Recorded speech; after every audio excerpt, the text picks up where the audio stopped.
મને ભૂગોળ MCQs with explanation પણ આજે સમજીએ. પૃથ્વી સૂર્યની આસપાસ એક પરિક્રમા પૂરો કરવા કેટલો સમય લે છે? તો પૃથ્વી જે પોતાનું આસપાસ સૂર્યની આસપાસ પરિક્રમા કરવા માટે 356 દિવસ 6 કલાક લે. પૃથ્વી સૂર્યની આસપાસ એક પરિક્રમા 665 દિવસ 6 કલાકમાં પૂરો કરે છે. વધારાના 6 કલાકના કારણે દર 4 વર્ષે એક લીપ યર આવે છે, જેમાં ફેબ્રુઆરીમાં 29 દિવસ હોય છે. પૃથ્વીનો કયો ભાગ જીવન માટે અનુકૂળ સ્તર કહેવાય છે? તો પૃથ્વીનો જે વાતાવરણ એટમોસ્ફિયરનો ભાગ છે, જેને આપણે જે જીવન જીવવા માટે અનુકૂળ સ્તર ગણવામાં આવે છે. જીવન જીવવા માટે જરૂરી હવા O2, CO2, N2, તાપમાન અને વાતાવરણ દબાણ માત્ર વાતાવરણમાં મળે છે, જેને આપણે જીવન જીવવા માટે અનુકૂળ સ્તર કહેવામાં આવે છે. પૃથ્વી પર દિવસ અને રાત થવાનું મુખ્ય કારણ શું છે?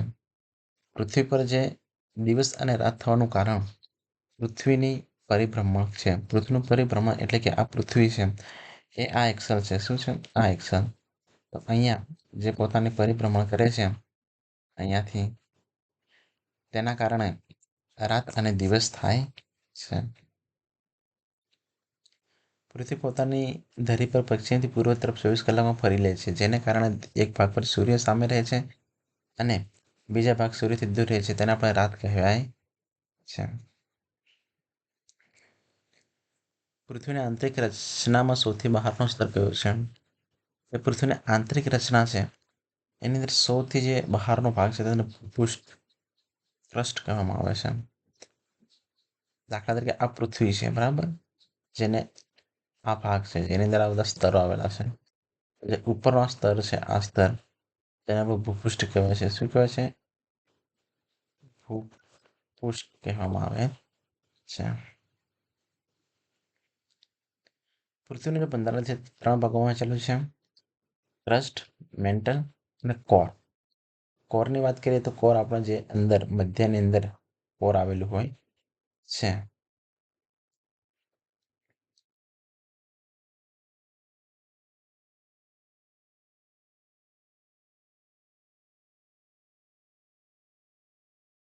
વાતાવરણ કયું મોસમનું ઘર ઓળખાય છે? વાતાવરણનું કયું સ્તર મોસમનું ઘર તરીકે ઓળખાય છે? તો જે ટ્રોપોસ્ફિયર છે, કયું છે? જે ટ્રોપોસ્ફિયર છે તેને મોસમનું ઘર તરીકે ઓળખવામાં આવે છે.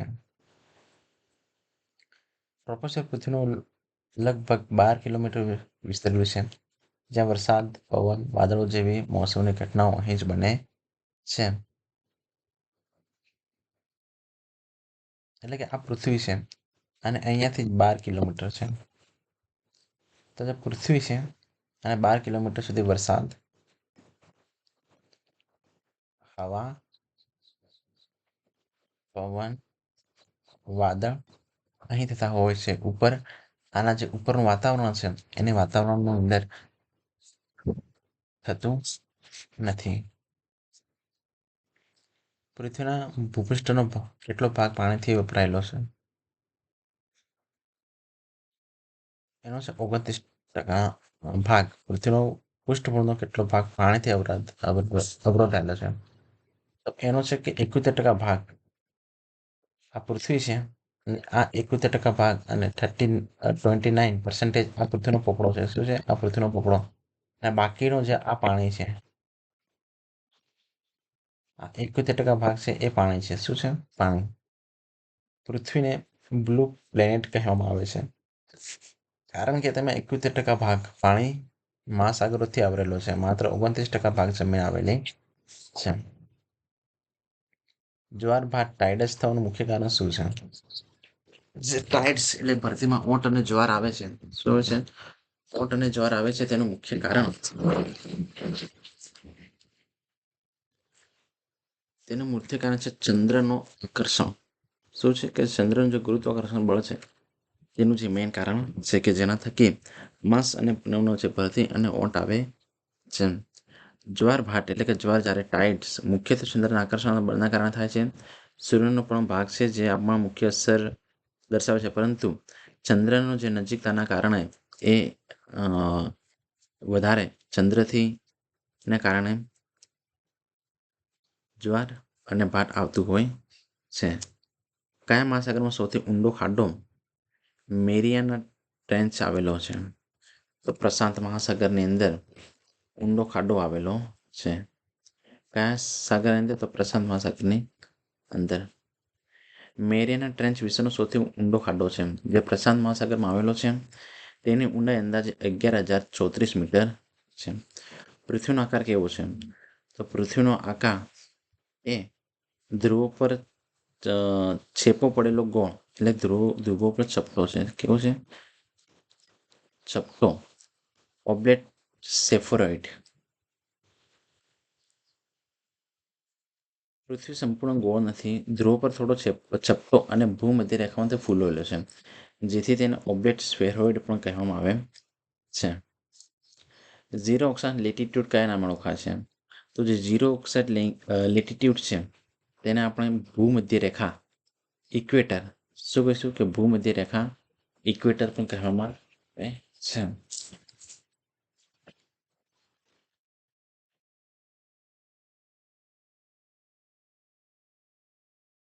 ભૂમધ્ય રેખા 0 અક્ષાંશ પર આવેલ છે, જેને પૃથ્વીને ઉત્તર ગોળાર્ધ અને દક્ષિણ ગોળાર્ધ અર્ધગોળામાં વહેંચે છે.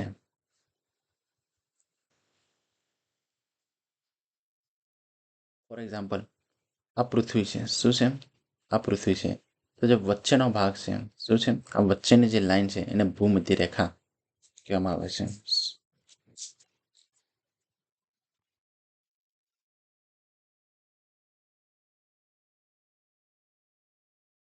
ભૂમધ્ય રેખા. આને આપણે ઇક્વેટર કહીશું. શું કહીશું? ઇક્વેટર. આ છે ઉત્તરનો ભાગ અને આ ભાગ છે તે દક્ષિણનો ભાગ છે.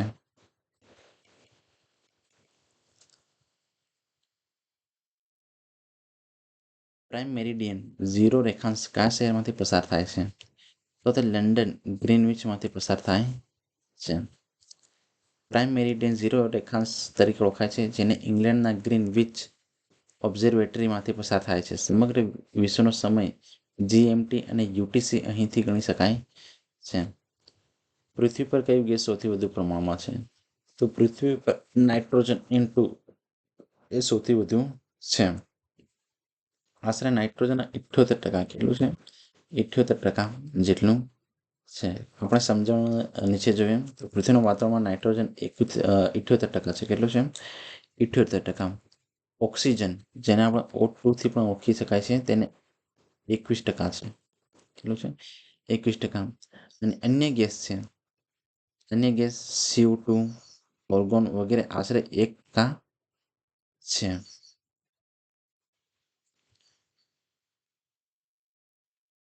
વર્ષ દરમિયાન સૌથી લાંબો દિવસ ઉત્તર ગોળાર્ધમાં ક્યારે આવે છે? ઉત્તર ગોળાર્ધની અંદર સૌથી લાંબો દિવસ 21 જૂન. 21 જૂનનો દિવસ છે સૌથી લાંબો દિવસ આવે છે. 21 જૂન અને 22 ડિસેમ્બર યાદ રાખવા જેવું છે કે 22 ડિસેમ્બર સૌથી લાંબી રાત હોય છે.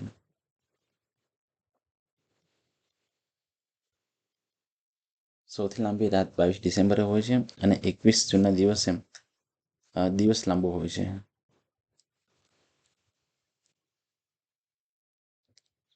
સૂર્ય કર્કવૃત પર ત્રાસો પડે છે, જેથી ઉત્તર ગોળાર્ધમાં આ દિવસે દિવસ સૌથી લાંબો હોય છે અને રાત સૌથી ટૂંકી હોય છે.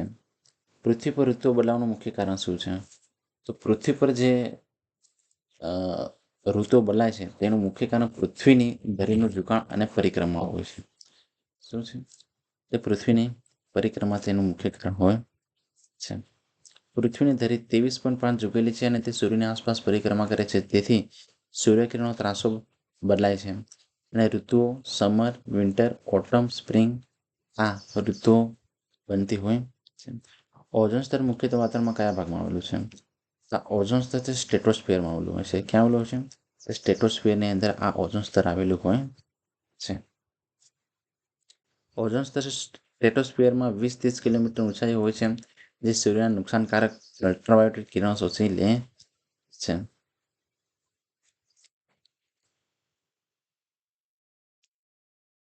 ગ્રીન હાઉસ અસર એટલે કે ગ્રીન હાઉસ ઇફેક્ટ કયા વાયુ સાથે સંબંધિત છે?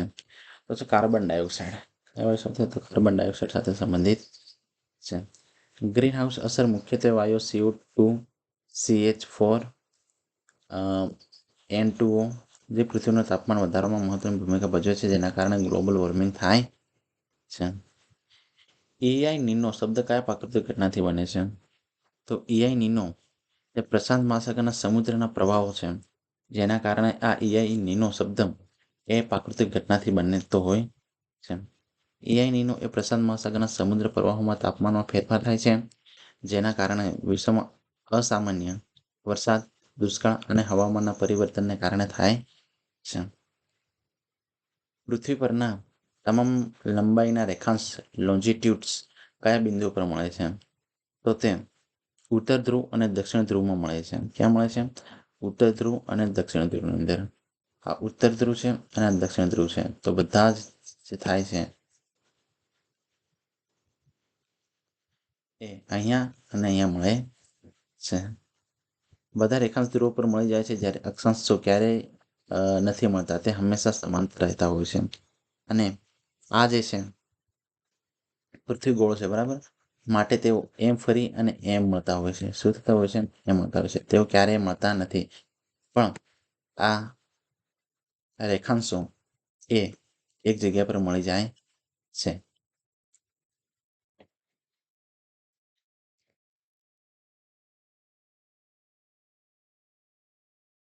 સામાન્ય ગુણ ક્ષેત્રની વાત કરીએ તો પૃથ્વીનું પરિભ્રમણ કઈ દિશામાં થાય છે? તો પૃથ્વીનું જે પરિભ્રમણ છે તે પશ્ચિમથી પૂર્વ થાય છે. શું થાય છે? તો પશ્ચિમથી પૂર્વની અંદર થાય છે. પૃથ્વી પોતાની ધરી પર પશ્ચિમથી પૂર્વ પરિભ્રમણ કરે છે, તેથી જ તે સૂર્ય પૃથ્વીમાં ઉગતો દેખાય છે અને પશ્ચિમ અસ્ત થતો આપણને જોવા મળે છે. પૃથ્વીના કેન્દ્રમાં સૌથી વધુ કઈ ધાતુ છે? તો તેની અંદર આયર્ન છે. કયું છે? તો આયર્ન એટલે કે લોહ તત્વ પડેલું છે. પૃથ્વીના કોરમાં મુખ્યત્વે લોહ અને નિકલ છે, તેથી કોરને ક્યારેક નાઇફ નિકલ આયર્ન પણ કહેવામાં આવે છે. પૃથ્વી પર સમાન સમયવાળા સ્થળોને કઈ કલ્પિત રેખા જોડે છે? તો પૃથ્વીને જે સમાન સમયવાળા સ્થળને રેખાંશ લોન્જિટ્યુડ છે એ કલ્પિત રેખા જોડતી હોય છે. પૃથ્વી પર સમાન સમયવાળા સ્થળોને રેખાંશ જે કલ્પિત રેખા છે તે એને જોડે છે.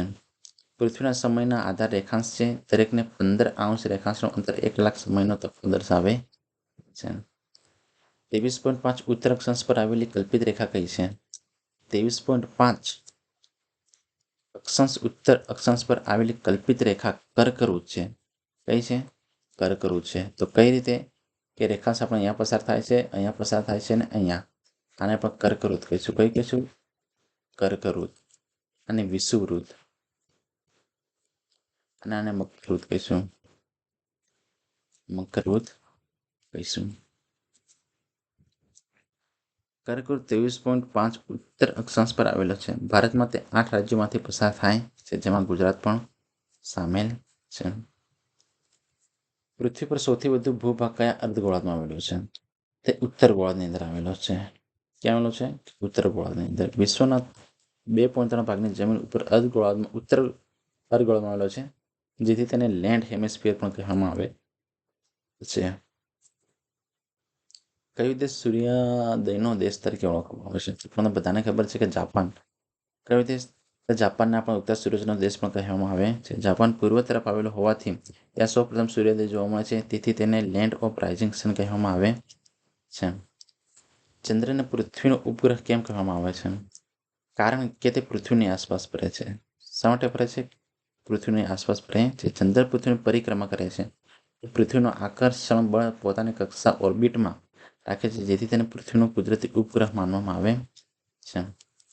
સૂર્યનો ઉર્જા સ્ત્રોત કયો છે? તો સૂર્યનો જે ઉર્જા સ્ત્રોત છે પરમાણુ સંલયન ન્યુક્લિયર ફ્યુઝન એ તેનો ઉર્જા સ્ત્રોત છે. સૂર્યની અંદર હાઇડ્રોજન પરમાણુ ભળી હિલિયમ બને છે અને તેમાંથી વિપુલ ઉર્જા બહાર પડે છે. આ ક્રિયાને ન્યુક્લિયર ફ્યુઝન તરીકે ઓળખવામાં આવે છે. પૃથ્વીનો સૌથી નજીકનો ગ્રહ કયો છે? તો પૃથ્વીનો સૌથી નજીકનો ગ્રહ બુધ છે. કયો છે? બુધ. આ સૂર્ય છે એ સૌથી નજીકનો ગ્રહ બુધ માનવામાં આવે છે. શું? બુધ. આ છે શુક્ર અને અહીંયા છે પૃથ્વી. આ મંગળ, ગુરુ,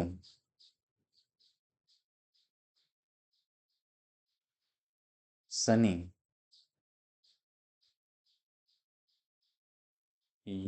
નેપ અને પ્લુ, યુરેનસ, નેપચ્યુન અને પ્લુટો. 1 2 3 4 5 6 7 8 અને 9. એ પ્લુટો છે લાસ્ટ એને આપણે ગ્રહ તરીકે ગણતા નથી. એટલે આપણા ગ્રહ યાદ રાખવા હોય તો બુ સુ પ્રુ મંગ ગુ સ યુ ને પ્લુ આ રીતે આપણે યાદ રાખી શકતા હોઈએ છીએ. આગળ જઈએ. સૂર્યની નજીકનો પ્રથમ ગ્રહ બુધ છે, પરંતુ પૃથ્વી સૌથી નજીક આવતો ગ્રહ શુક્ર છે, કારણ કે તેની કક્ષા પૃથ્વીથી નજીક આવે છે. અહીંયા આપણે જોઈએ પૃથ્વી છે તેની નજીકનો ગ્રહ શુક્ર છે. શું છે? શુક્ર. અને તેની નજીકનો ગ્રહ મંગળ છે. બાજુબાજુનો ગ્રહ તેની નજીકનો ગ્રહ શુક્ર તરીકે માનવામાં છે. અને સૌથી ચમકીલો ગ્રહ શુક્ર છે. કયો છે?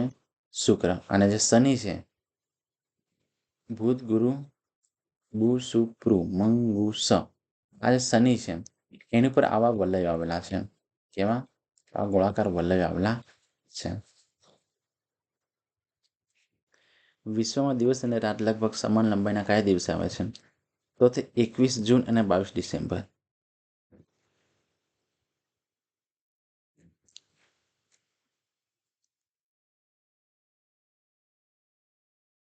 સૂર્ય સમય લંબાઈની વાત કરી છે.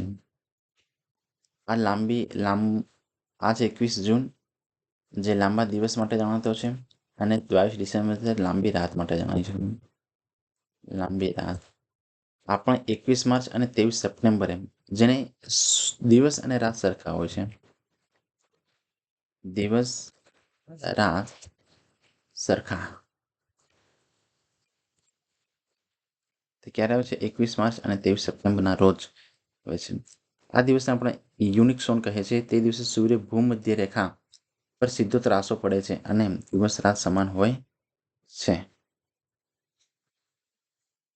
પૃથ્વીની ધરીનો ઝુકાવ કેટલો ડિગ્રી છે? તો પૃથ્વીનો ઝુકાવ છે 23.5 ડિગ્રી. કેટલો છે? 23.5 ડિગ્રી. પૃથ્વીની ધરી 23.5 ડિગ્રી પર ઝૂકેલી છે. આ ઝુકાવના કારણે જ ઋતુઓ સિઝન્સ બદલાય છે. જળવાયુ ક્લાઇમેટ કયા પર આધારિત છે? તો જળવાયુ જે ક્લાઇમેટ છે જે 30 વર્ષ કે તેથી વધુ સમયગાળા દરમિયાન હવામાનનું સરેરાશ માપી શકાય છે. જળવાયુ એ લાંબા સમયગાળા સામાન્ય રીતે 30 વર્ષ દરમિયાન હવામાનનું સરેરાશ છે, જ્યારે વેધર હવામાન ટૂંકા સમયનું દૈનિક ફેરફાર દર્શાવે છે. ભૌતિક ભૂગોળ. આપણે ભૌતિક ભૂગોળ બીજા વિડીયોની અંદર જોઈએ. અહીંયા આપણે માત્ર ભૂગોળ વિશે આપણે સમજ્યા. અહીં આપણો વિડીયો સમાપ્ત કરીએ છીએ.